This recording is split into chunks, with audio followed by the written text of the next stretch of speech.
So we are on week 7. It's going pretty quick, guys. It's like almost at the end. Next week is another review. We have another exam coming up, and then it's going to be some HESI review that I am putting together for you all. So that is the way the schedule is looking. So for week 7, you do have that quiz 4 we just did, discussion question 5, and the CJ Sims Mario Stevens. I mean, no, some of you had a hard time submitting those CJ Sims or got confused with them. I didn't take any points off if you were a little bit late or anything because of that confusion. So as long as you get them both in by Sunday, I'm a happy camper, and most of you have. So that's all I needed.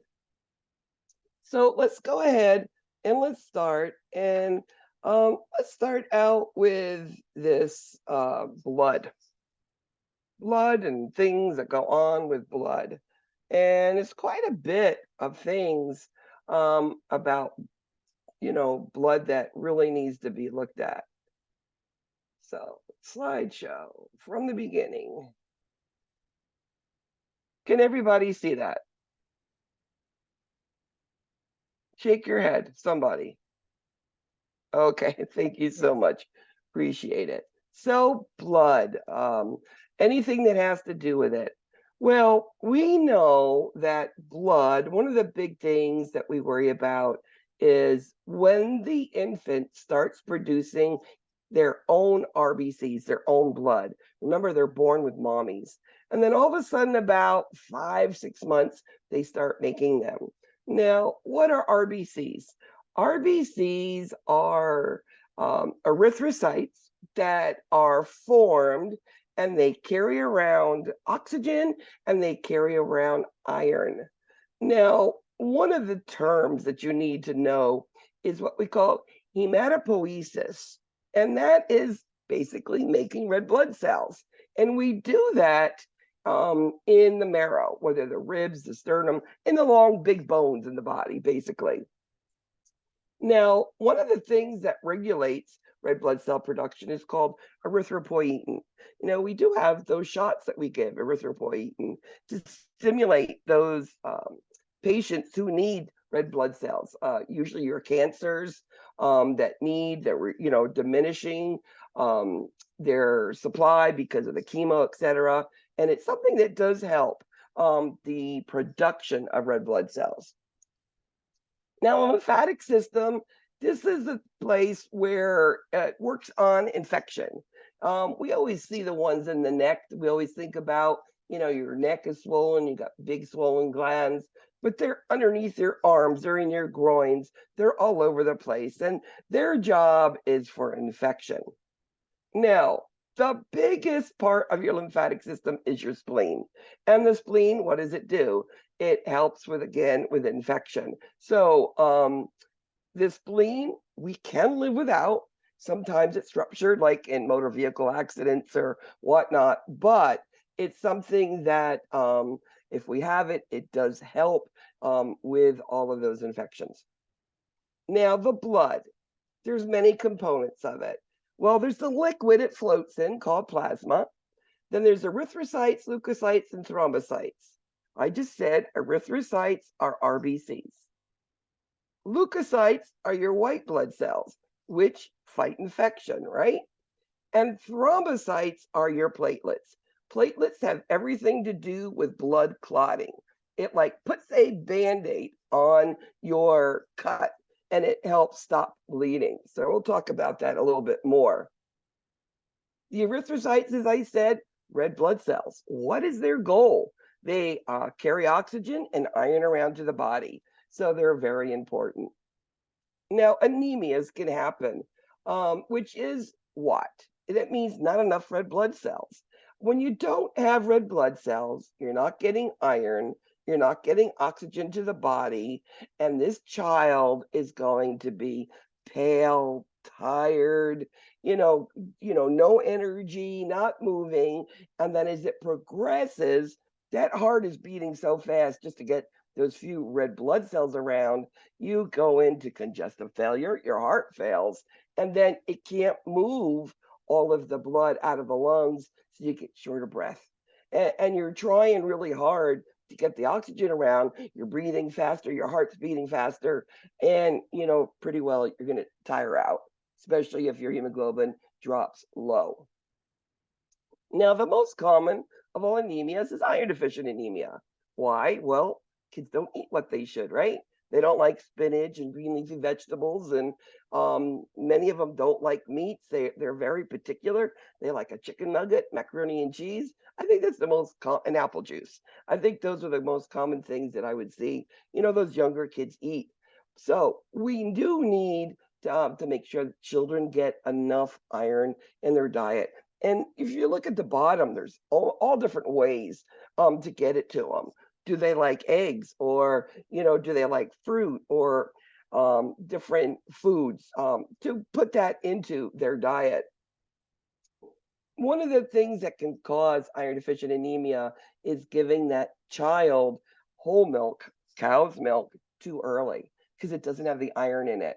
Remember, we have to wait till 1 year for that. So iron deficient anemia, not enough red blood cells, so you're pale.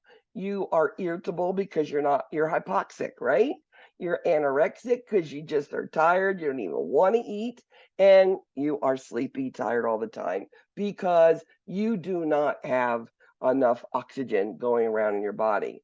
So what do we do when we suspect it? Well, every sort of anemia, every sort of hematological dysfunction, you do a CBC, which looks at white counts, red blood cells, looks at platelets, and we're going to see what's going on.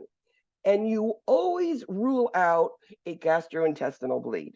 Are they having a GI bleed? So always a stool for occult blood, because that could be a place where you could lose a lot of blood, right?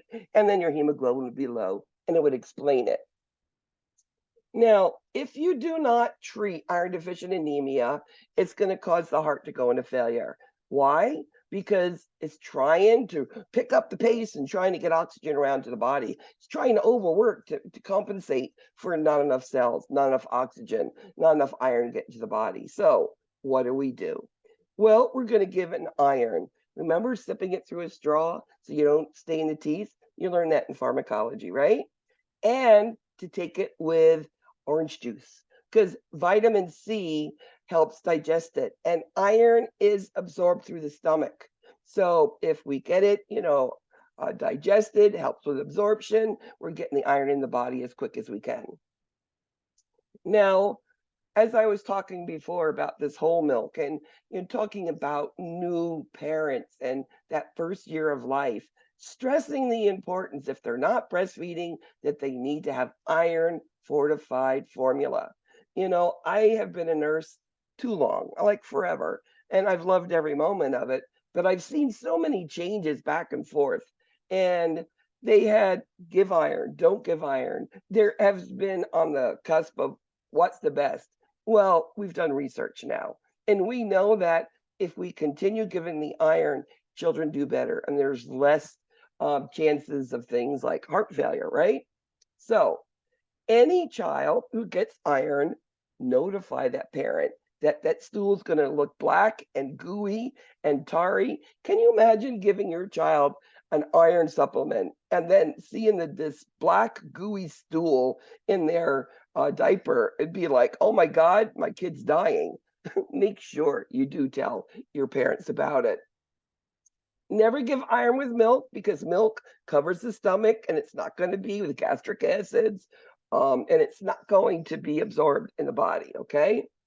And you always do it between meals, not with meals. So more of an empty stomach with orange juice will help it. Now, sickle cell. We've all heard of sickle cell, whether we're nurses or not, or becoming nurses. It's one of those diseases that's pretty prominent. We know it's cells, it's inherited, and it's these sickle shaped cells. And basically what happens with this is the cells now can't carry oxygen, and it has a problem with getting stuck inside the veins. And these children, immunosuppressed, they get a little fever, they get stressed, they work out, they don't drink, they get dehydrated. It can't get through the vessels. And what happens is It comes down through a big blood vein vessel, and it gets to that bifurcation, and it gets stuck. And what happens is those cells back up behind it because it can't get through, and it causes swelling. And it causes below that, they're not getting any oxygen. So you'll see that numbness, pain, lower extremity, and then that swelling and pain where that sickle is happening. So the important thing in sickle cell is keep your kids hydrated and making sure that the children know they can do all things normal kids do, but to always carry some sort of hydration with them. Now, hemophilia is a problem about the iron, and the iron gets in the body organs, and it can become toxic. Especially these cells, they have a shorter life, and the iron goes in there. Now, thalassemia is the worst one for that, but sickle cell can also do it. So all you need to know about sickle cell is that you can have a trait. Mom and dad both have a trait. Each child has a 25% chance of getting the disease. A trait doesn't mean you have sickle cells, okay? So what do you see? Well, you usually do not see sickle cell until after mom cells have gone out of the body and that infant starts making their own red blood cells. So it's usually the last part of the first year. That's when they start making their cells. So it makes sense, right? What do you see? Well, you're going to see all of a sudden fingers, toes, knees, elbows, shoulders swelling and a lot of pain in there. As I said, it's because the blood's not going through, it is backing up and it can't go through, and it's swelling and swelling. And then below where it should be getting blood, it's not. So it's the ischemic to many different places, including organs. Now, because sickle cells tend to die quicker, when you get a child into the ER, I've never seen a hemoglobin greater than 8. I think 8 was the highest I've ever seen. They're always really low, and they always require blood transfusions when they get to the point of sickle cell crisis because they're not making cells. And, you know, you start to see the symptoms. What do you start to see? Well, usually it is a little fever. You see a kid getting pale, getting tired, and because he's tired, he doesn't want to eat. That's what kids do. And then all of a sudden, you start to see where it is, whether it's in the knee, in the chest, in the, you know, elbows. Elbows and knees were big ones, and shoulders that I've seen a lot of them. So once we start to see that, we know we have to treat it. Because if we don't let those cells start flowing, it's not getting blood where it needs to go, and then it could lead into, you know, necrosis and death of the tissue, and could lead into toes and fingers not getting what they need and going gangrene, etc. And you can imagine it going that far. Now, there are different sort of sickle cells. Just to let you know, they're all basically the same concept. They all basically are treated about the same. Number one, hydration. So if the blood can't go through, it's usually due to dehydration. What does fevers do? They burn up fluids, right? So you don't have fluids. And then kids, they're active usually, right? So if they don't hydrate, those veins are tiny, tiny. So first of all, what we're going to do is give them either oral or IV bolus of fluids. It dilates those vessels, okay? And they dilate the vessels, and then of course we're going to give them something for pain at the same time. And then all of a sudden the cells start going, and eventually the pain will go away. Now, our goal in these children is sometimes we give those erythropoietin shots, right? It's going to keep those red blood cells going. Sometimes, depending on the severity of the sickle cell and the amount of crisis, sometimes they'll take the spleen out because that produces cells, right? And but it's not done like it was at one time. Our goal is to keep them infection free. Remember, they're immunosuppressed. Make sure that we as nurses washing our hands, wearing a mask if we have a cough, just to be sure, keeping them hydrated. Now, the hemoglobins are very low on these children, so they are hypoxic. And sometimes in therapy, we might put oxygen on them. But it depends on how many cells are there. What is the hemoglobin? If it's 6, there's really not enough place for oxygen to go to make a big difference. So some doctors do, some doctors don't. And we want to not have those kids sickling. And that's dehydration, keeping them healthy, keeping them active, and keeping them hydrated. Now, this hemosiderosis, which is all that iron that's being released, you need to really watch it. And they do give the deflexamine, which basically goes in, gets that iron, because you can become very toxic and die from it, combines with it, and then it's urinated out. So one of those things with sickle cell, especially those multiple crises, you really monitor those iron levels.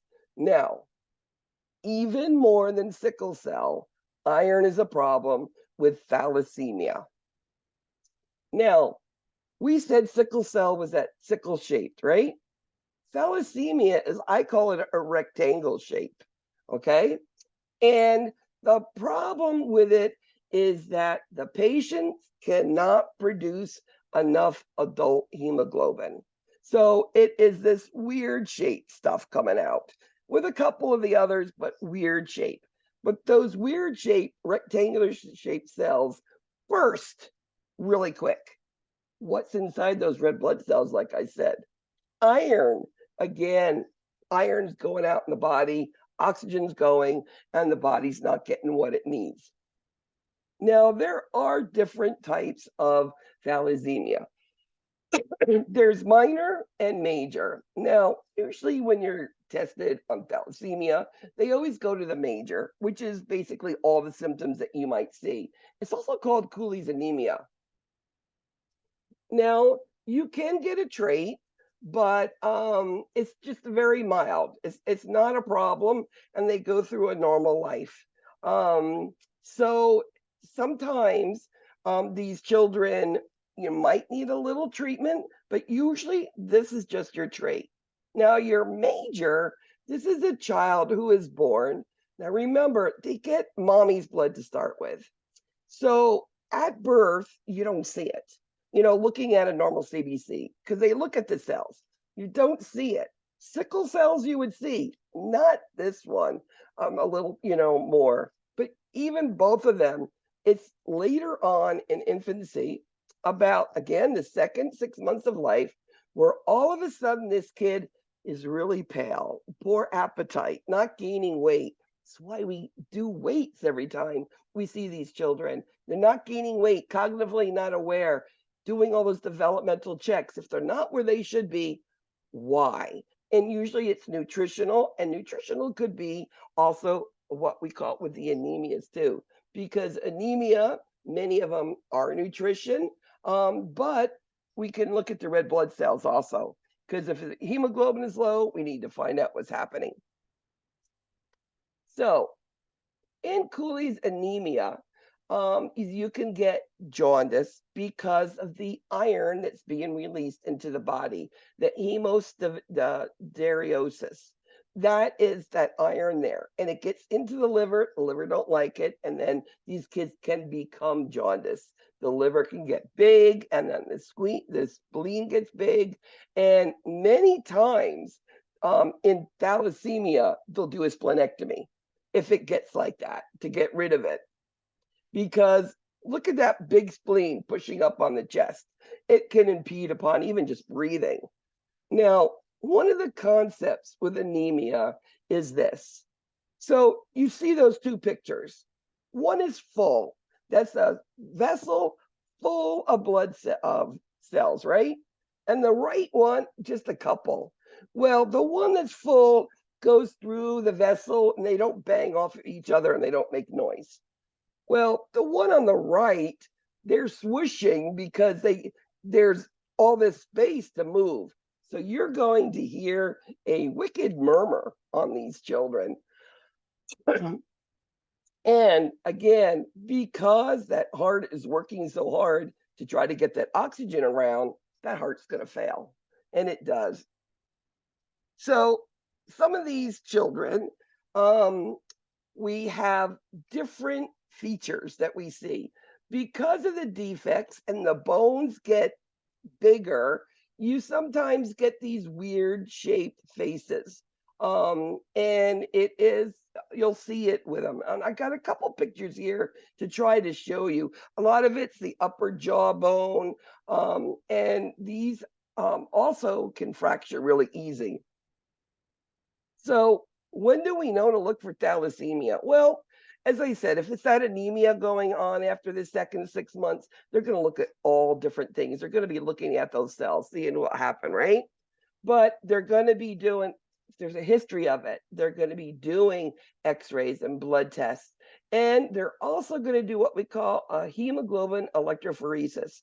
And that's going to tell us what sort of thalassemia is it. Is it minor? And actually there's 4 stages of them, but there's a minor and a major is all that you're, need to be, concerned about. So our goal on these are to keep the hemoglobin levels normal. These children with major receive blood transfusions regularly. Their body is not making sufficient adult hemoglobin. So this will be that blood transfusions all the time. Again, they're immunosuppressed, worry about infections, and again, that splenectomy if that spleen becomes too big. So because of the amount of transfusions, think about it. You've got a low hemoglobin hematocrit because the bloods are being destroyed quickly. So you go from a low number of hemoglobin, you give a blood transfusion, it goes high, and the heart rests, and then it gets slow. So this heart is beating fast, beating slow, beating fast. It gets really, really tired. So that's usually why it goes into heart failure. As I said, that deferexamine or desferel is the other name for it. It's an iron chelation thing, which again takes iron of those burst cells, those red blood cells that carry it, and then it bursts and they die quick, grabs it up, and then it urinates out through the kidneys.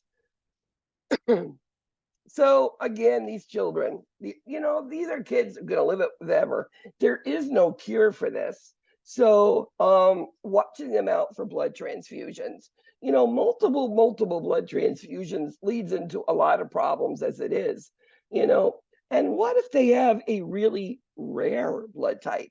That would make it even more difficult, right? And then as those blood transfusions are being given, there's antigens and antibodies which could be introduced, which make it even more difficult to get a pack of red blood cells that are okay for that patient to take, right? So these are things that we would be concerned about. Now, bleeding disorders. Well, you think of bleeding, you think of hemophilia, right? It's one of the, excuse me, oldest hereditary disease, and the blood doesn't clot, which means it bleeds. So it is a congenital disorder, and it is by the female who gives it. And most of them are males.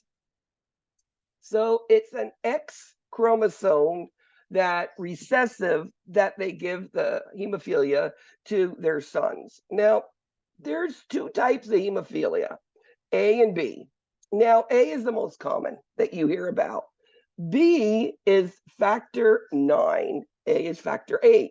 You always hear hemophilia factor 8, right? But there's more than that. So factor 9 is also called Christmas disease.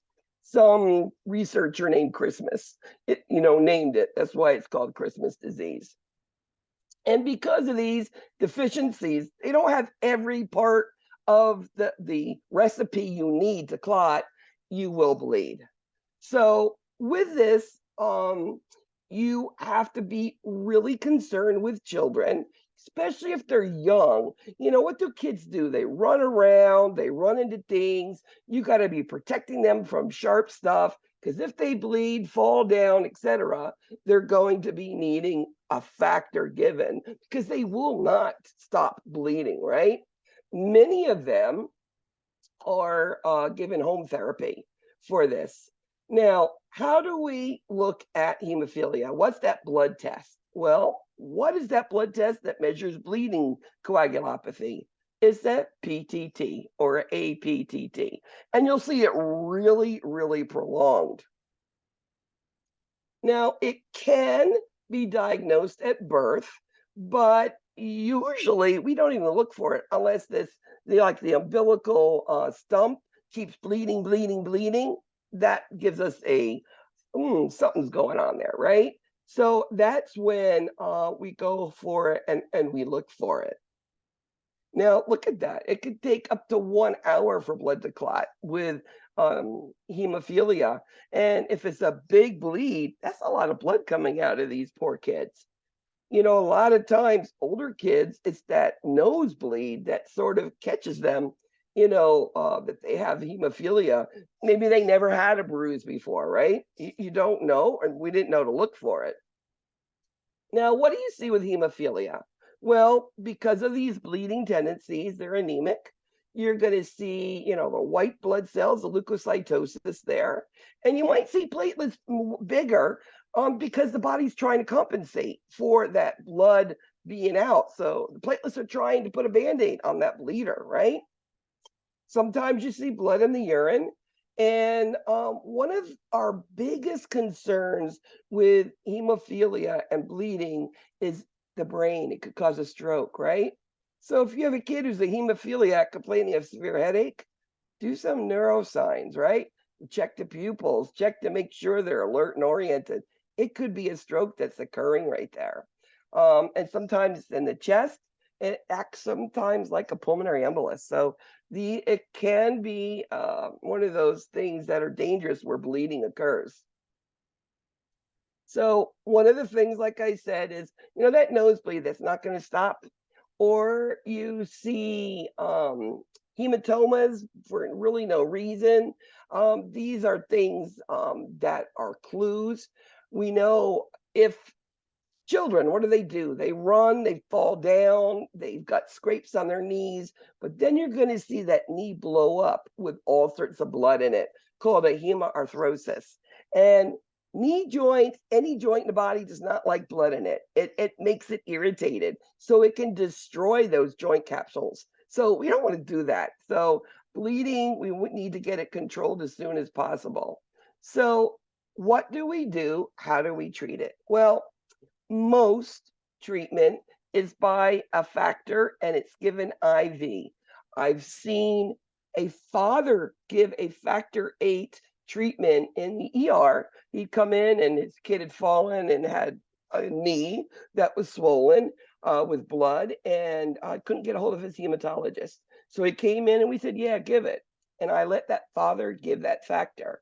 And the son picked the vein. The father washed his hands. His technique was amazing. And he slowly introduced that factor to him over the amount of time it should. So it can be done at home and it can be non-stressful. With that family, I was impressed, like really impressed. Sometimes, it's not often, but sometimes with mild cases, DDAVP can be used. And DDAVP is something that's also used with diabetes insipidus. So it is one of those dual sort of things. Now, children, it's hard. They're bleeders. And parents really want to be that overprotective. Remember, you need to let a child be a child. Now, you're not going to let them play football, things that they could get a lot of bumping and bruising, but you need to find something for that kid to do to feel like a normal kid. Now, platelets, as I said, platelets have a lot to do with bleeding and stopping bleeding, okay? Now, If you don't have platelets, what do you see? Platelet count goes really low. You're going to see this, what we call petechiae, purpura, ecchymosis, bruising, hematomas, right? We're going to see these things on the body, and usually it's for no reason. The cases that I have seen that came in that were younger, like 2, 3, 4 years old, they're like, this kid doesn't go out. He was home. I don't know what happened. A lot of times, it could be the result of some sort of infection, a virus, and the body responds to it, and they get their platelets go off, right? And it is an acute condition where in time we can cure it. But if it lasts over 1 year, and it can last like that, then it is said to be chronic, okay? And you can see age groups 2 to 4. So look at that, petechiae and that purpura. They come in, they say their legs, and a lot of times it's their legs are full of it. They're like, I don't know why this happened to them. So you go and you ask them the questions. Have you been sick lately? Well, they could have. Even just an upper respiratory infection, right, could cause it. And it's usually 2 weeks before that you see this bruising petechiae stuff. Platelet counts will be below 20,000. So your normal range, oh, please, at least 100, but usually over 150,000 of your platelets. So platelets are low. This child is going to bleed. And then they do a bone marrow and they look at the platelets and they see what's going on. So what do we do? Well, like I said, if they have headaches, do a good neurological assessment on them. Look at their eyes, if they're awake and alert and oriented, okay? Now, if it's something that needs treatment, and most of them will, you give prednisone, anti-inflammatory, IVIG. It's immunoglobulins that we give to help fight this whatever viral thing is, and what we call an anti-D antibody, and that can usually will take care of it, and it will go away. But as I said, if it's there over a year, then it's considered chronic, and they may do a splenectomy on that. Now, ITP is a bleeding problem. Why would you give anything that could cause more bleeding? And there's 4 different things that they say. Well, number one, is aspirin. No aspirin. And actually, if you look at them, your NSAIDs can cause bleeding if they're given too much also. Again, activity during the time of this treatment, it should be limited so that they're not going to be bruising. This is not a case where we transfuse platelets. We wait and let the body produce its own. Like iron deficient anemia, thalassemia, we can and do, and sickle cell, we give blood transfusions, not usually with ITP. Those platelets will come up by themselves. So again, bleeding, we worry bleeding anywhere. So bleeding precautions on these children, which means you are not going to put IVs or do IM injections if you don't have to. Soft toothbrushes. And we'll be checking urine and stool and all over on these children to be sure. And we're going to be checking, and if they're in the hospital, their CBC. Where is their platelet count this morning? Is it coming up? And always, immunizations if we can. I mean, influenza is a viral condition. This is one of those things that children should be vaccinated against. So that's our first one. Did we learn a lot about blood? Any questions? Are you tired yet? Yeah, I know. It's Friday. I know. Now, GI, I actually like GI. GI is a lot of fun, a lot of different stuff. And as a nurse, I used to love to see a kid come in with a GI condition and I could diagnose it. And some of them you can once you know a little bit about it. Remember, the GI is from the mouth to the anus, right? mouth to anus, anywhere in between, and that's considered part of it. We have where you don't grow because you're not absorbing for whatever reason. We have pruritus, which is liver dysfunction. You have a kid who's like itchy, itchy, itchy. We don't know why, and you think it's food. Sometimes it's the liver. Okay. What do we see with conditions of GI? Well, vomiting and diarrhea, abdominal pain. Those are ones that you see. Diarrhea, constipation, and then bleeding of any sort. So, what is our goal with GI? Well, the GI has a purpose. It's where you eat, you absorb nutrients. That's your number one thing. We want to make sure a child gets enough nutrition and have eliminate any other problems from it. Because if you don't get proper nutrition, they're going to not be cognitively where they need to be, and they will be delays. So I can't even stress it again. Nutrition, nutrition, nutrition. They're not gaining weight. They're not meeting developmental goals. My first question is, what are you feeding this child? And I want to know, what did you feed him yesterday? And give me an understanding of it. And if this child has any pain, discomfort, nausea, and vomiting, of course, you need to do something about it. Now, esophageal atresia, tracheal esophageal atresia. This is congenital. That means a baby is born with the esophagus not connected to a stomach. It's just there, like an empty tube, nothing.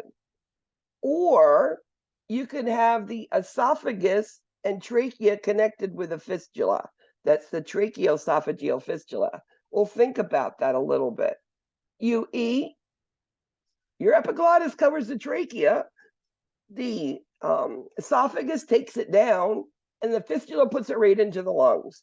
So, first thing we're going to do with these children is we're not going to feed them. Okay?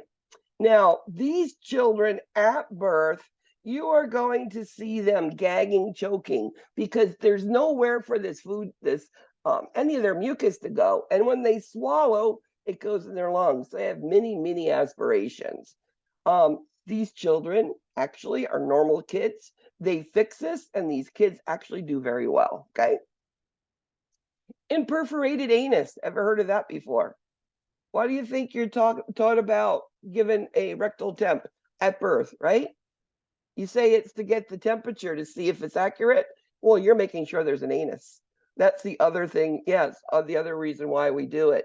Remember, if there's nowhere where all this mucus and stuff from the GI tract to go, if there's no outlet, this child needs a colostomy, and pretty quickly, because we need it to go where it has to go. There are surgeries they do for this, where they can pretty well put an anus or do something else so that the colostomy can be closed. Okay, but it's a multi-step surgery. So what do you see within perforated anus? As I said, you don't have an anus. You're getting no stools, and these children, as I said, will go immediately for that colostomy. And as I said, subsequent surgeries, and we'll make some sort of anal canal for these children. Pyloric stenosis was one of the diagnoses I used to love to diagnose. And I'd get this little infant in, usually like about 3 weeks to 3 months. But that 7, 8 weeks was that golden time that you see most of these babies. And what happens is the parents come in and say, my baby's vomiting. My number one question, are they dribbling, or is it across the room that could hit the other side of the room? And if it's that projectile vomiting, I know that that's pyloric stenosis. What is pyloric stenosis? Well, ever hear of the pyloric sphincter in the stomach, which connects the stomach to the small intestines? It's hypertrophic. It's closed. There's hardly any space for milk to get down there. And the baby eats, really happy, good. It sits there, and then all of a sudden, like this one, he spits up in his father's face, and there it goes. The problem with it, they're not getting fluid, so they become dehydrated really quick. Okay? The other thing is that little hypertrophic valve, that pyloric sphincter, you can put your hand underneath their rib cage around the xiphoid process. You can feel this says it's an olive shape. It's like a marble, this little thing right there. So if you ever work in pediatrics, you get a baby with pyloric stenosis or vomiting projectile, number one, tell them no more feeding them. Because what's going to happen again? They're just going to keep vomiting and vomiting. They go to surgery, they open it, they're usually home in a day or two, and there's no untoward problems for life. It is a fix, okay? Now, celiac disease, you've seen it in adults. We're mentioning it in, pediatrics. We know it's wheat, barley, oats, and rye intolerance, and we do not feed it to them. It's an absorption problem, and these children have a hard time absorbing fat also. These children have these big projectile bellies because of the fat. The fat distends them, and it has to do with that malabsorption. These children can be normal children, but they cannot eat those things. I had a nurse I worked with. It was a man, and he had a little 9-year-old son who had celiac disease. And he used to bring in gluten-free cupcakes and stuff to school, and they had parties to make sure his son could still participate, in those birthday cakes. Today, we are so lucky. You go to any of the supermarkets, they listed gluten-free, potato chips, gluten-free. This wasn't there 20 years ago. And parents and children and, your patients, your older ones, they had to guess. Today, there's really no guesswork there, right? So we have the classic, atypical, and silent one, and just know that they have all the sensitivity, and it can go from rash to this, diarrhea and this really bulky stools that they can have. Large, bulky, frothy stools. I looked all over for a picture that really described it, and that's exactly what it looks like, okay? Now, what's the treatment? Well, they're going to be on a diet for life. There's nothing else they can do. And they can have a normal, healthy life. And, like that nurse that I worked with who made sure his son got what he needed, that makes a child not feel like they're different. And I to this day still remember him and telling me about him.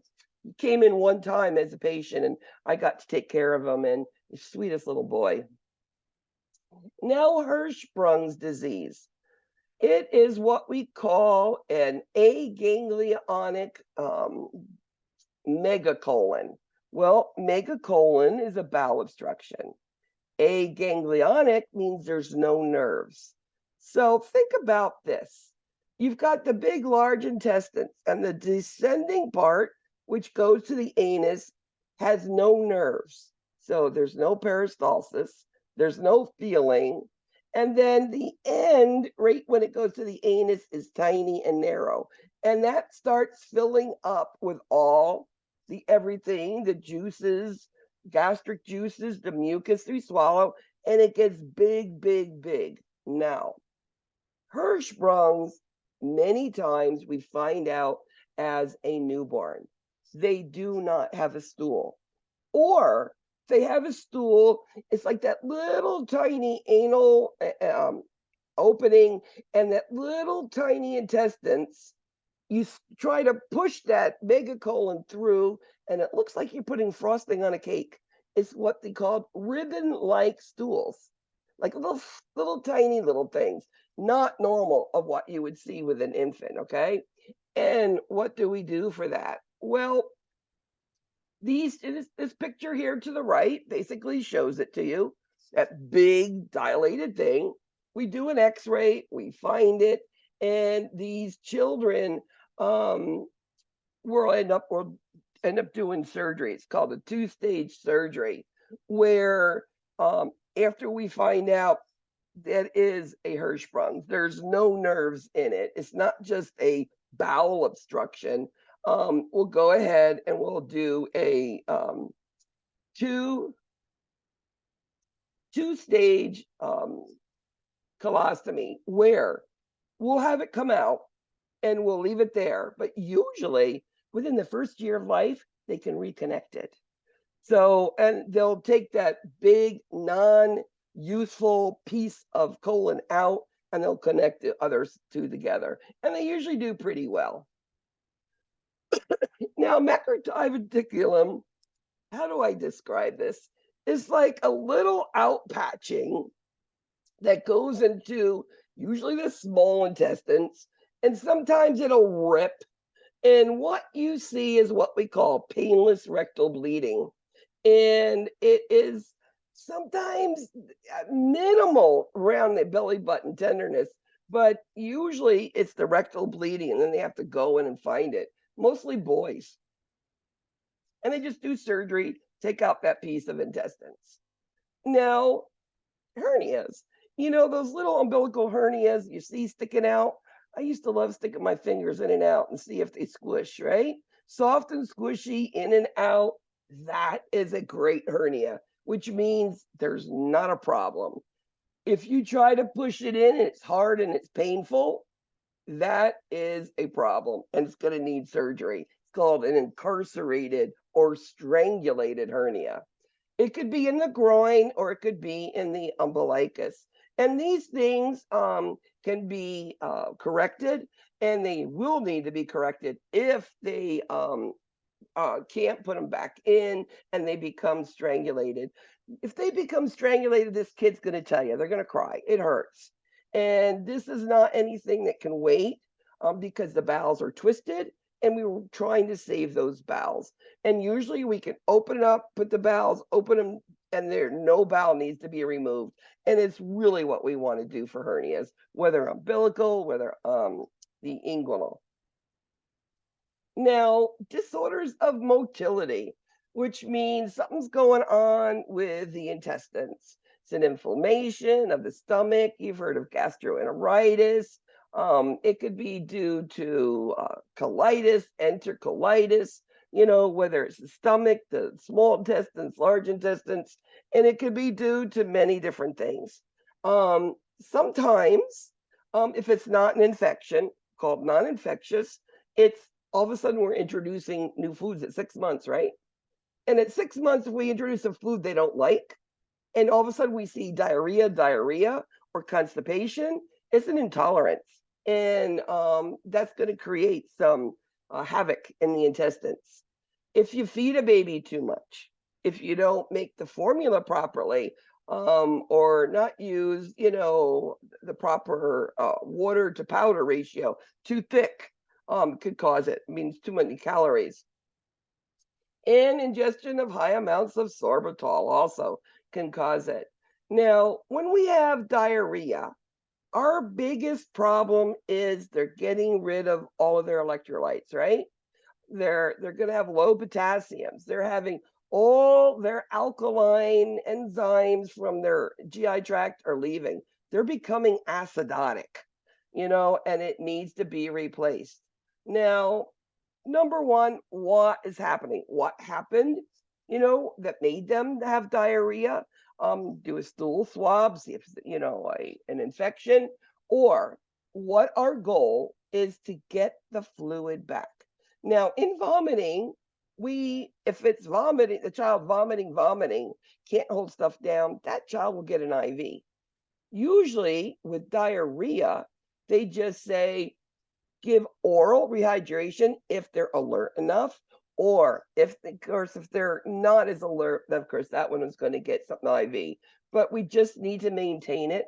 And as nurses, if we are replacing fluids, we are always going to be looking at I&O, weigh-in diapers, daily weights on these children.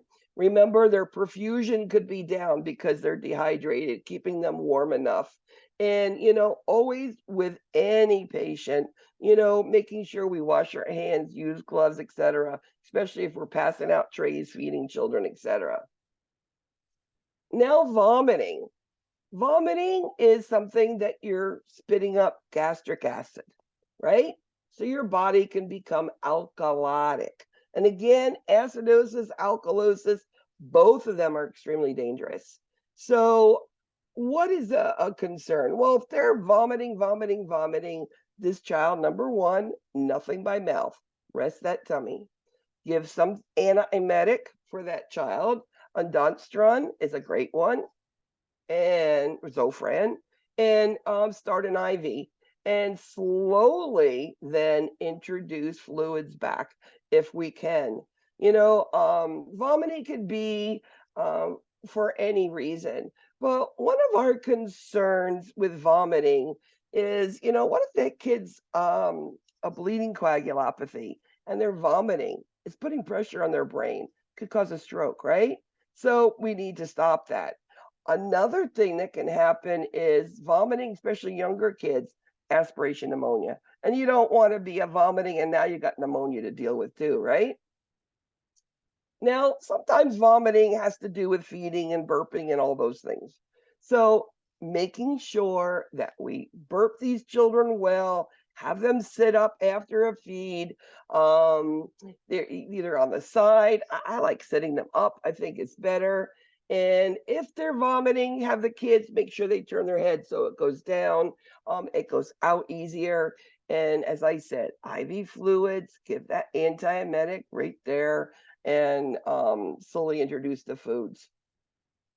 If they're vomiting, always make sure you're documenting what does it look like. Is it green? Is it yellow? Is it brown? Is it black? All of those things make a difference and can mean something for it, okay? And diarrhea, we know that, as I said, this is something that we're going to make sure that we give fluids for. The concern here is chronic diarrhea. Chronic diarrhea could be due to something else, and it really needs to be looked at closely. Diarrhea in itself is benign. Usually, you come to the ER, what do they do for diarrhea? Well, we'll give them some sort of oral electrolyte, Pedialyte, Gatorade, Powerade, one of them if they're older. And we're going to give them a probiotic, and that's going to slow down the tummy. If that don't work, then we're going to have a problem. Now, stools can be watery, explosive, green, yellow. Now, look at these two pictures here. I went searching really high and low for them. That picture on the right, look at that fontanelle. Is that a dehydrated baby or what? And look at the color. The ears are even pale. The kid on the left, those eyes are sunken in. These are extremely dehydrated children.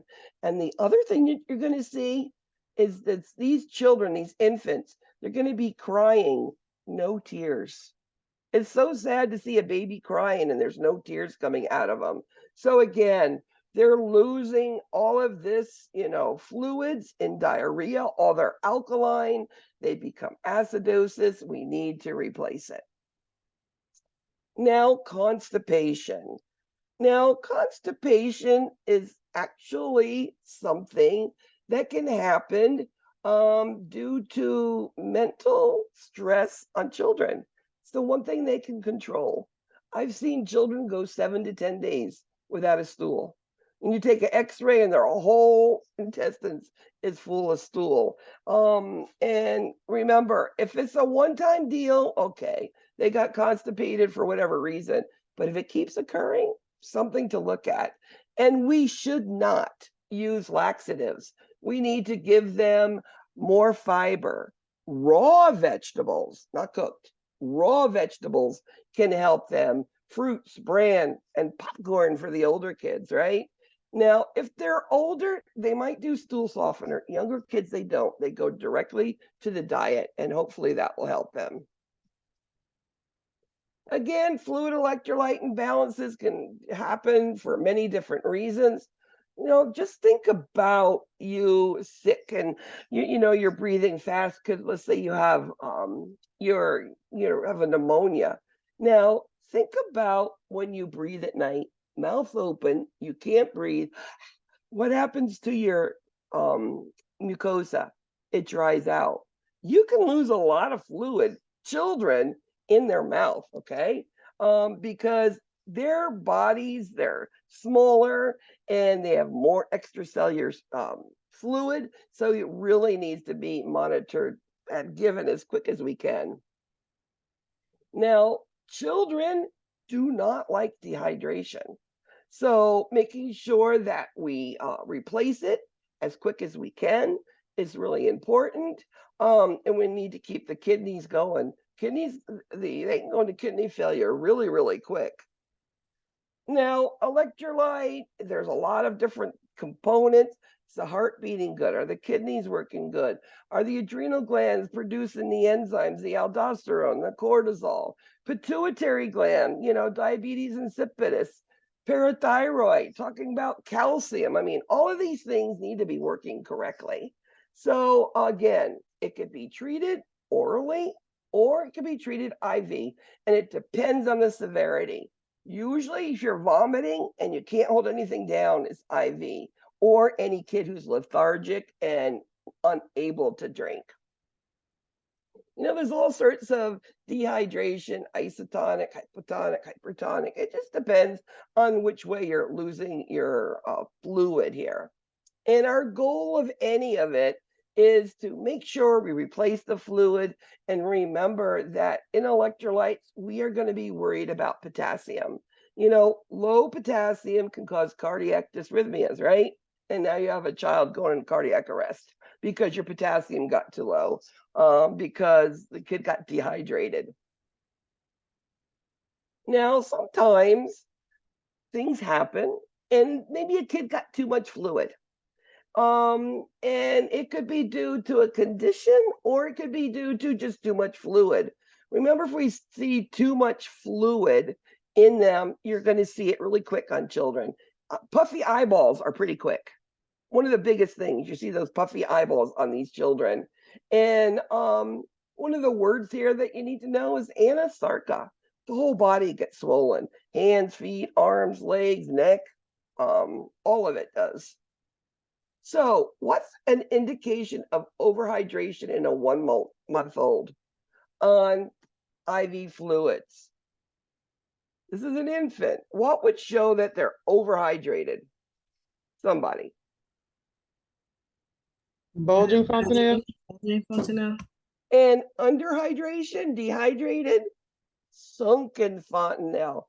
Thing about working with infants, they can show you things with just the fontanelle. Very easy to see too. So overhydration, well, you put them on some fluid restriction. Make sure that those electrolytes are where they need to be. And the one thing with giving fluids, which one do we give? Do we give normal saline, which is isotonic, or do we give something with sodium to pull fluids out of the extracellular space? It all depends on what sort of overhydration and where that fluid is. So again, nursing, what do we do? Daily weight, intake, output are the things that can really tell us a lot about a child. If they've gained weight, a half a pound overnight, there's a problem. Where is it? Where's the fluid? I'd be listening to the lungs. I'd be checking for, edema anywhere on that child, and you'll be able to see it. Another thing is looking at their vital signs, heart rate, blood pressure, all of those things will tell you something. Now, GI tract, this is where you eat, where you get nutrition, right? So failure to thrive. Now, one of the last kids I saw in the ER before I just went into teaching was this little 8-month-old boy, and he only weighed 10 pounds. And I was really concerned because he should have been a lot more than that. He was born at, I think, 8 pounds. And the problem was there was some sort of malabsorption.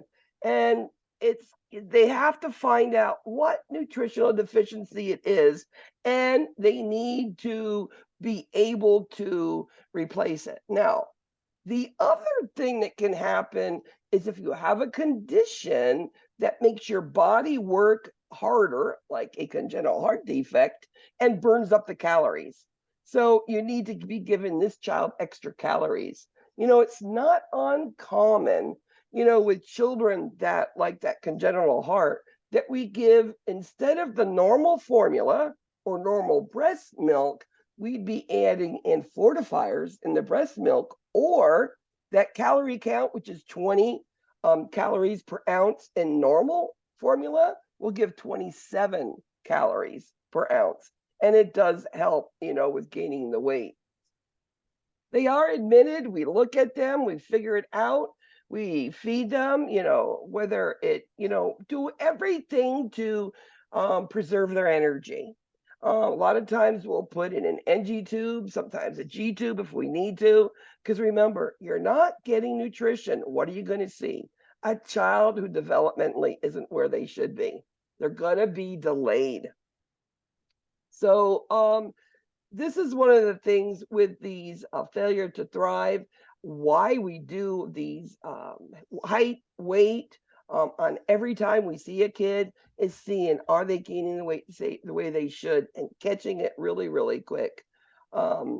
Another thing is with failure to thrive, we need to look at, is it, the doctors, the nurse need to show them how to feed? Is it the dietitian? It's everybody is working to get that kid to feel better, and to support the parent. Sometimes the parent feels like, I've done everything I could, was not gaining weight. For instance, my daughter-in-law, we just had a baby June 19th, and the baby wasn't gaining enough weight. And she had that baby on breast almost 24 hours a day, trying to feed the kid. And the doctor was telling her she wasn't feeding the kid right. So as nurses, it's one of the things that I understand you're trying your best. Let's see what else we can do to help you. And then if it also involves some sort of metabolic issue, like some of them do, again, remember the parents. The parents, especially moms, are always forgotten about. And usually they come into the doctor or the ER and they're exhausted. Appendicitis, this is right lower quadrant, right? Pain, rebound. And if we do not, take care of it, get it out, it could rupture and it could go to peritonitis. The McBurney's point, you've heard of that, right? And if you lift your thigh when you're on your back, it hurts, and right in the right lower quadrant. We're going to do an ultrasound, check it out. Of course, CBC, we want to see where your white count is, the infection. Sometimes they'll do an x-ray, a CAT scan, it all depends. And these children go pretty well quickly up to the OR. They come in, you see that right lower quadrant, McBurney point. They're usually bent over walking, holding their right lower quadrant. I mean, that's the way children will come in. And immediately I'll say, nothing to eat, nothing to drink. We know we're starting an IV, we're drawing labs, and getting them ready to go to the OR. Worms. Children love to play in the dirt, right? And if they have long fingernails, guess what? Dirt gets under, and then what they do with their hands, there's always a finger or something in their mouth, right? And you can get worms. What they do is this, what we call a Scotch tape test at night. In the dark is usually when they come out. You take and you put the tape on their anus, and you'll see the tiny little things there. And then we're going to be given, there's medicine we can give. Round worms are bigger. Again, it's in the soil, and it could go through all of the GI tract. And this chronic cough without fever is because of all of these worms in there. So when we're talking about worms and we're talking about prevention, a lot of it has to do with is cleaning and keeping those nails short on children, for many reasons, for itching, scratching, you don't want them to, for worms, for dirt, it does help with it. And then of course, as a parent, you're going to be making sure that you're handling the food properly, and you're not cross-contaminating, et cetera, et cetera. Poison control. Do you know what kids like to eat the most? What I've seen the most of? Flintstone vitamins. Those chewable vitamins, they just think they're a candy, and they get into them and chew the whole thing. Good thing is vitamins, if you don't need them, you're just going to urinate out what's left. It's when they get into the Tylenol, which is where you can have problems. I've seen them go into mouse traps and rat poison. I've seen Tide balls. Remember that was a craze for those adolescents? I've seen younger kids stick them in their mouth. So the goal of poisoning, as a triage nurse, and I was a triage nurse a lot, I call poison control right away. Let them know what's going on. They tell me the most up-to-date treatment for it, and then they follow up, and then we do what they tell us to do. So what color or odor of the vomit? Look at this. We can figure out what it could be. If we don't know, these are different flavors that we could smell, and we could figure out then what is the antidote. So many times these children eat something and we want to prevent it from being absorbed in their tummy. So we give what we call this garlic, this charcoal. And in the charcoal, it comes in a bottle. It's thick and it's black and it is nasty. So how are we going to get that into a child? Well, I don't want to stick an NG tube down, put them through that trauma, and especially, and the parents do, and put down the charcoal. It's better if they drink it.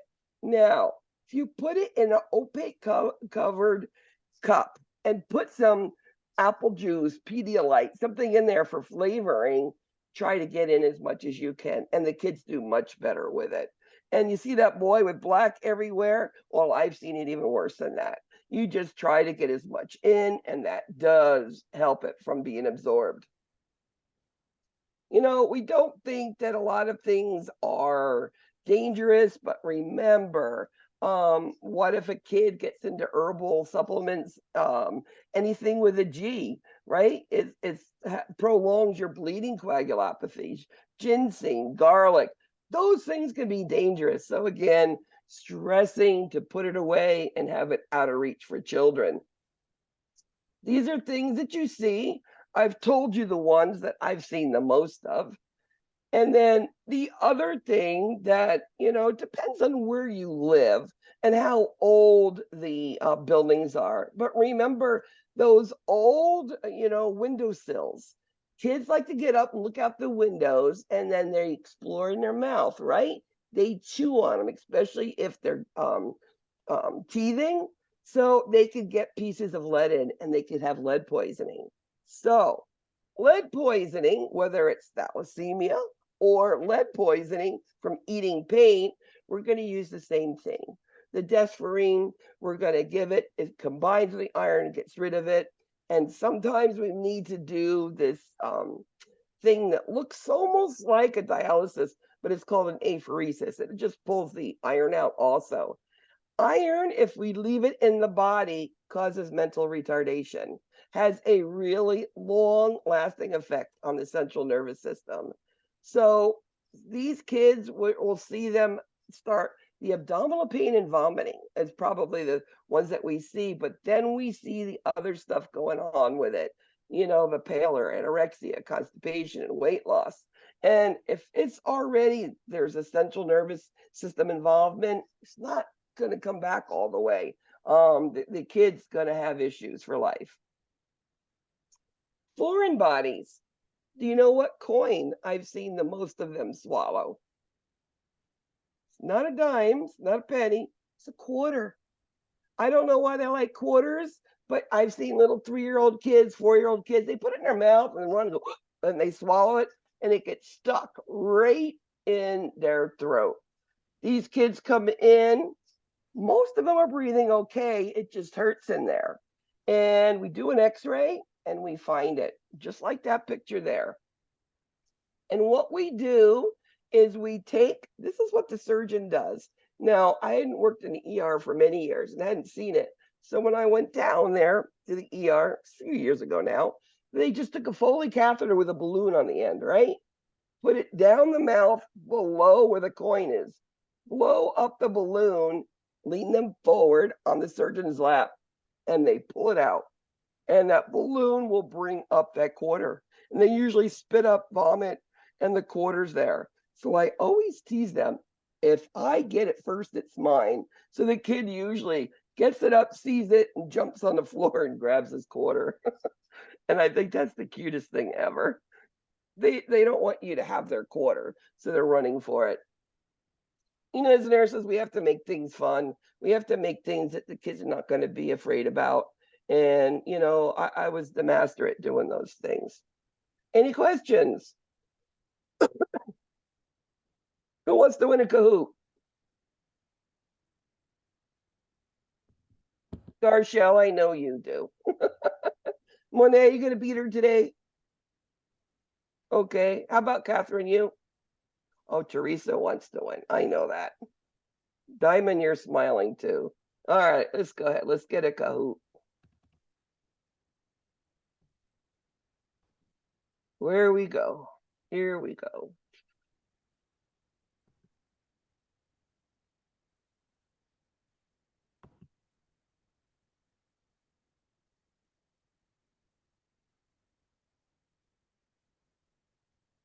And we're running really good on time. So you will not be here till 8:30. Now, you don't take a big break there, so I know that you would prefer to get out on time. Give yourself some time, especially if you have another class like I know some of you do. There's 30 questions. We'll be out by about 5 after at the latest.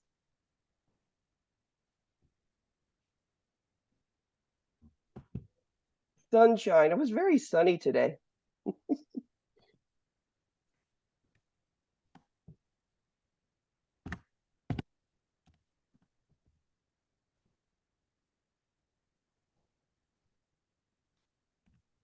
So remember, I'm going to be posting the exam study guide. I went over it and I really made sure things were there. I've redone these Kahoots, so please look at them, know the concepts in them. And of course, I've redone your PowerPoint. Take a look at them. Here we go, guys. Week 7, chapters 27, 28, blood, GI. Which finding in a newborn is suggestive of a tracheoesophageal fistula? Remember, that's an opening between the trachea and the esophagus, which means any mucus that swallows goes directly into the lungs. This kid you will not feed. And usually, when you feed them, they start gagging and choking, and you realize what's going on.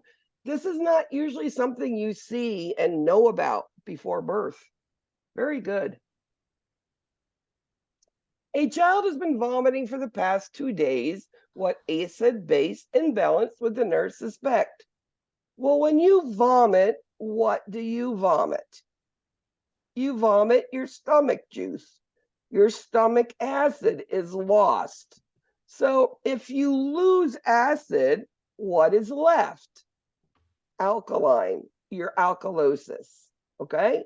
Now, if you have diarrhea, okay, the other end, you have all of those enzymes that are used for digestion, and they're alkaline. So you're losing alkaline a lot with diarrhea. What are you left with? Acidosis. That's how you remember vomiting, diarrhea, okay? Because I know you're going to be asked those questions. Hereditary blood disorder that the body does not produce enough adult hemoglobin.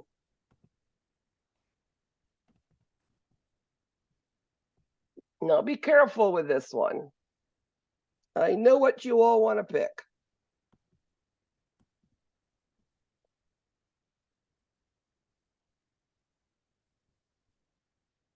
And it's thalassemia.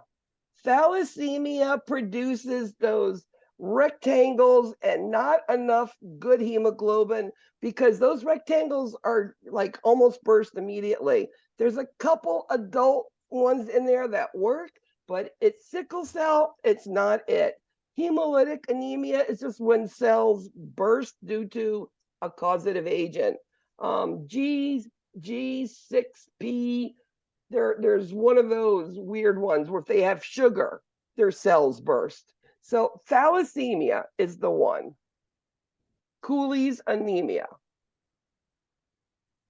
Why are rapid respirations a possible cause of dehydration? Just think about it. What's that going to do?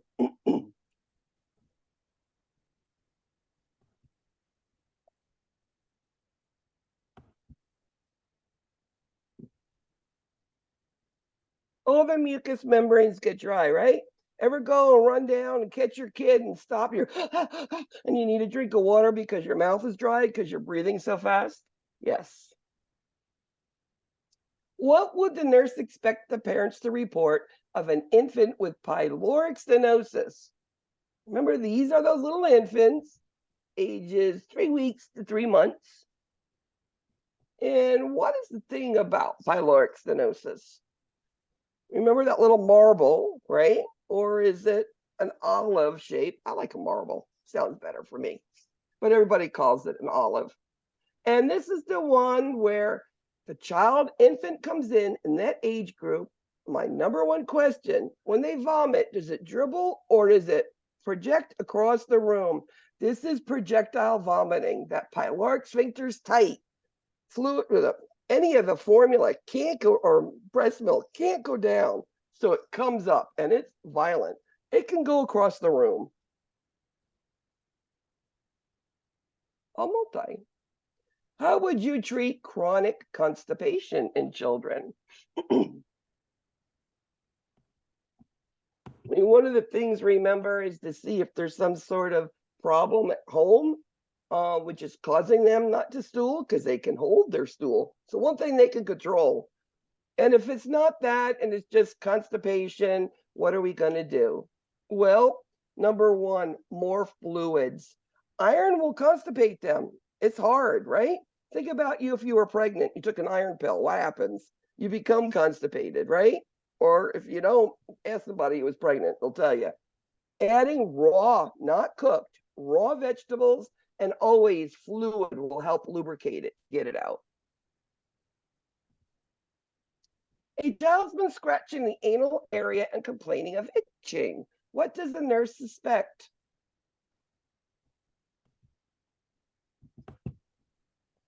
This is the one that's a Scotch tape test.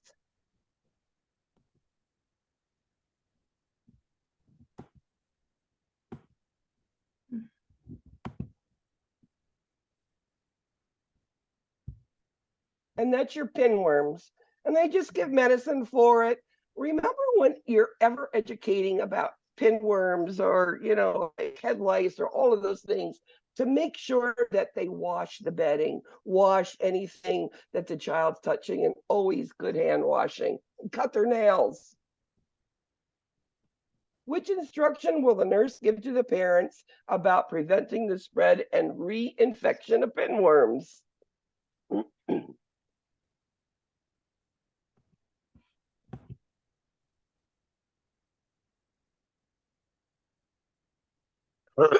Excuse me.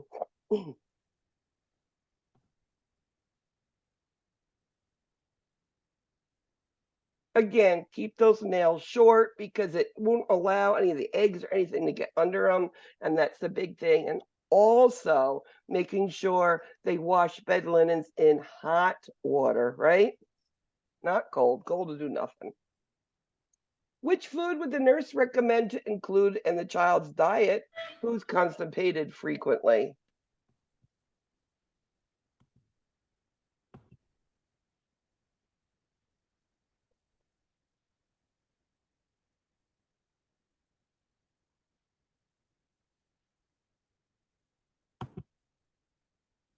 And give them more fiber, which is whole grain cereal. And again, of course, we want raw vegetables and we want fruit.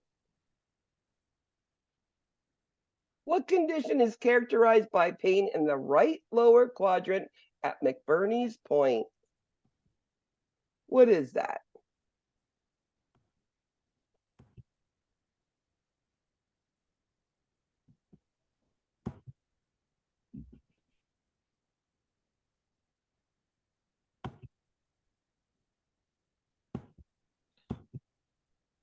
And that's appendicitis.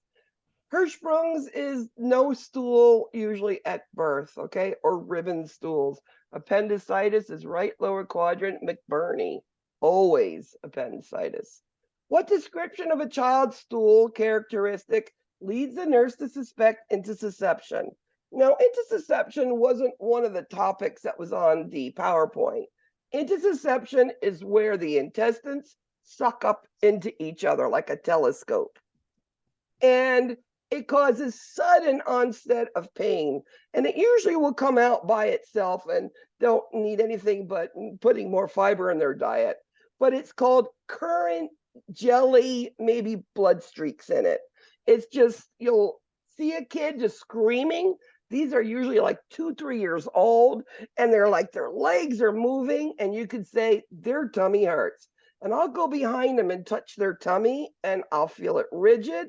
And then if I can open the diaper to take a peek, you'll see that like current jelly, like clear with blood streaks in it. So that's intussusception. Mostly they correct by themselves. What does a nurse expect the appearance of stools of a child with celiac disease be? Remember, celiac is gluten intolerant. Wheat, rye, oat, barley. No, they can have rice. And it's called bulky and frothy. Remember that picture of that diaper, which is foamy, yellow, full, liquidy? Yes, that's what it looks like. A 7-month-old infant is admitted with a diagnosis of acute gastroenteritis. What will be the nurse's priority goal?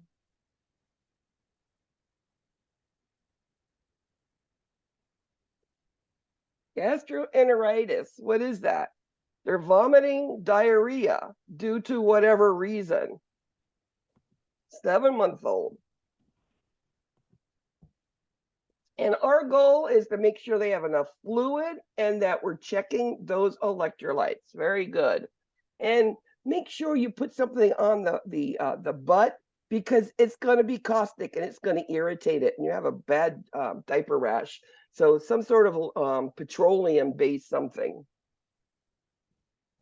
After surgery for pyloric stenosis, an infant is hungry and crying. What is the most appropriate nursing action? So they've taken that pyloric stenosis and basically they've opened it. They ballooned it. It's now open.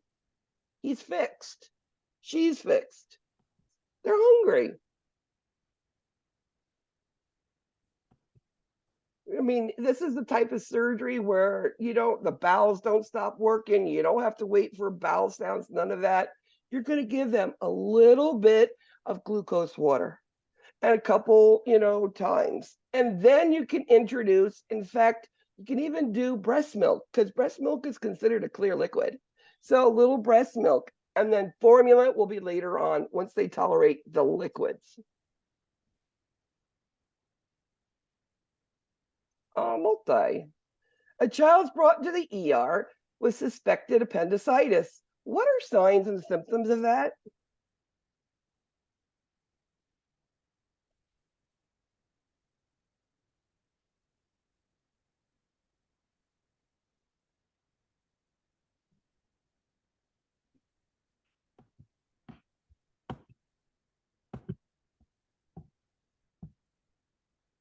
They're going to be with rebound tenderness. They're going to have pain when they lift their thigh, and it's right lower quadrant pain. They will be guarding too. I didn't check that one. I apologize. But it's right lower quadrant. McBurney point. What statement by a mother may indicate a cause for her 9-month-old's iron deficiency anemia? What did I tell you? Usually iron deficiency anemia in the younger child is due from.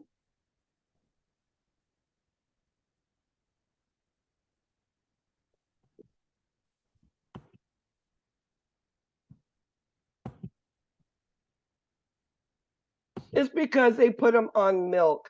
Today we're really lucky. They have a lot of these WIC programs where children, infants can have free formula and the food that they need.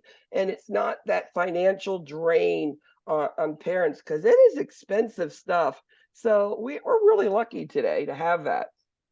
I remember how expensive it was. What regulates how many RBCs are produced? I mean, it's also the medicine we're going to be given if they need their RBCs, right? Like within cancer, it's usually the big one. They're killing the RBCs too, so they want to keep their hemoglobin hematocrit up. It's called erythropoietin. Very good. Leukocytes are white blood cells, erythrocytes are red blood cells, and neutrophils are a type of your white blood cells. Neutropenia, right? What information should a nurse include in a teaching plan about home care for a child with hemophilia A?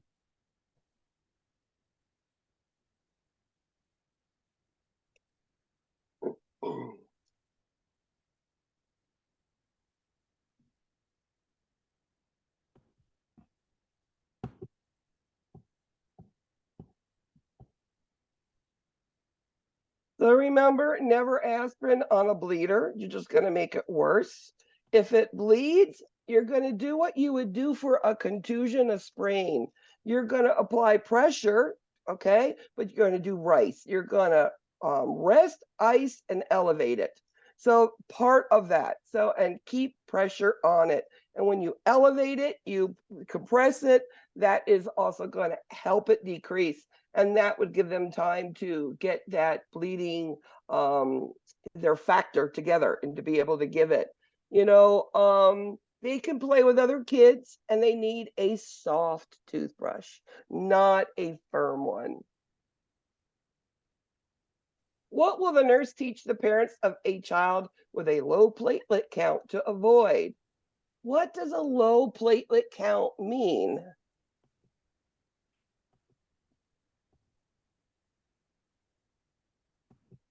You can have children with low platelet count because sometimes they're so septic it burns their platelets. But we're just talking about the child possibly with ITP, where they have all the petechiae and purpura going on. Again, no aspirin, any person, any child that has bleeding problems, platelets or hemophilia, or an elevated PTT. A child with leukemia has widespread purpura and a platelet count of 19,000. What is the nursing priority?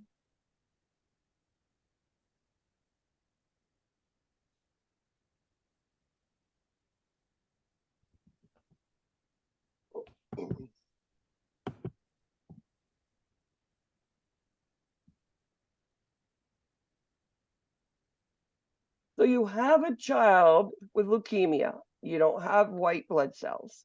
Most likely their hemoglobin hematocrit are also very low. And now you have platelet count that's also low. This is where we're concerned that it could cause a bleed in the brain. Okay. And that's why you're going to assess the neurological status. Looking at their pupils, are they awake, alert, are they being appropriate? This is something that we would definitely look for. Which statement indicates an understanding of health maintenance of a child with sickle cell disease?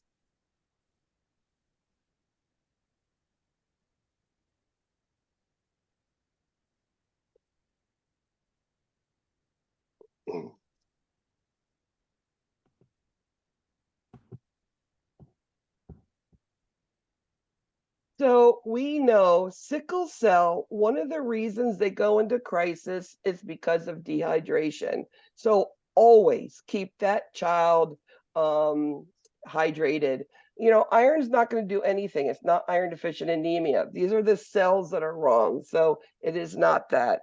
And protective equipment, we're not going to let this child play contact sports because this child is more at risk for bruising and clotting, and then creating a sickle crisis.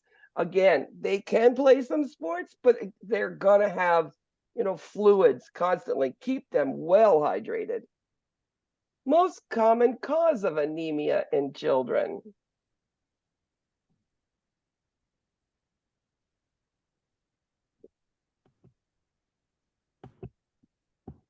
Iron deficient anemia. Absolutely good. What is a complication of repeated blood transfusions for a child with thalassemia major? So remember, thalassemia major, these are actually from the Mediterranean area. They have those rectangle cells and they burst quickly. They don't have mature cells at all. And inside those cells, there's iron and oxygen. So iron is spewed out like crazy into the blood system. And iron can become toxic. The other word for that is called hemosiderosis. So that is increased iron in the body. And again, they do that desferrin. It combines with the iron and they eliminate it through the urine. Has to be watched close. Hereditary condition where the blood does not clot normally.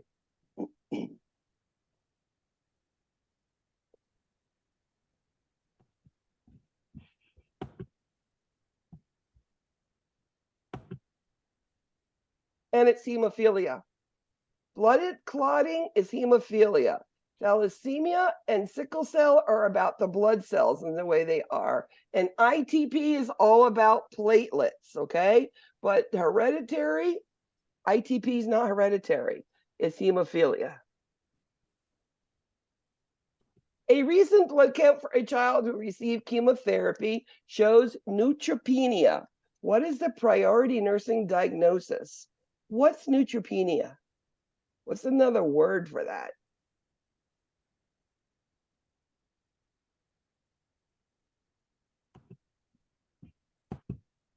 What is a neutrophil?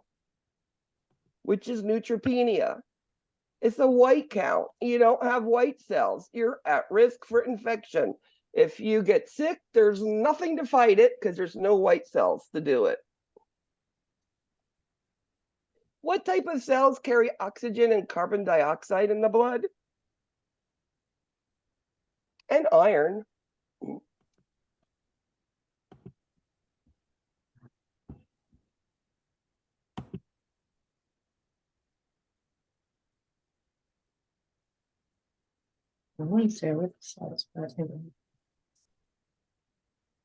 And that is your erythrocytes. That is the other name for it, okay? Platelets are a Band-Aid. They cover for bleeding, all right?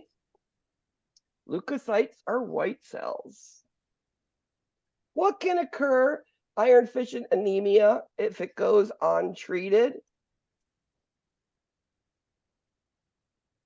Remember, if you don't have blood cells, because a nutritional, you don't have the iron, produced, and it have no good red blood cells.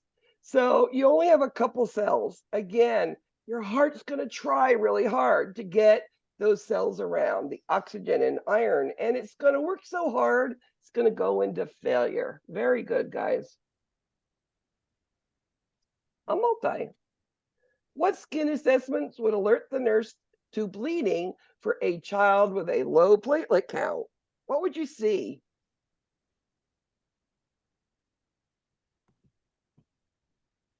It's all the signs and symptoms of ITP. Idiopathic thrombocytopenia purpura.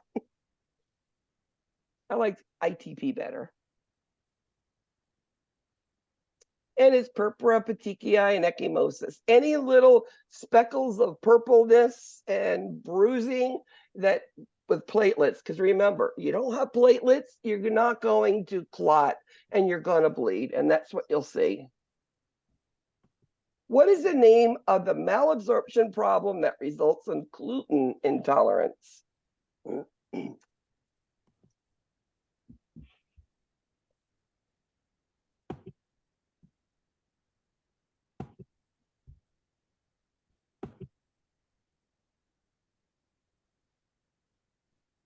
Wheat, rye, barley, and oats they have to avoid, and it's called celiac disease. Good job.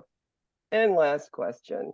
Hereditary blood condition where the RBCs are crescent shaped.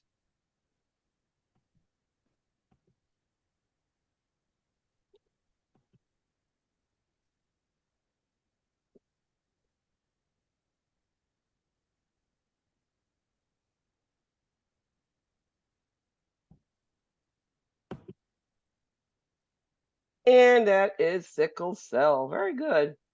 Amy, I just saw that. Thank you for sharing.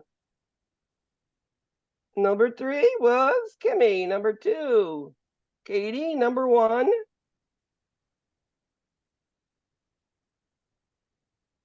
Whitney. Good job, guys. M.N. Garshell was one of those good ones. So I really tested you on your knowledge there after this. So you, I believe with what I've seen, that you're really good at understanding. So again, I will be sending this all out to you as soon as I get the recording. Anybody who has any questions, let me know. Remember, next week are reviews. Come to the reviews if you can. And of course, I'll put them on your announcements if you can't come, okay? Thank you guys. It was a great night again. Appreciate y'all.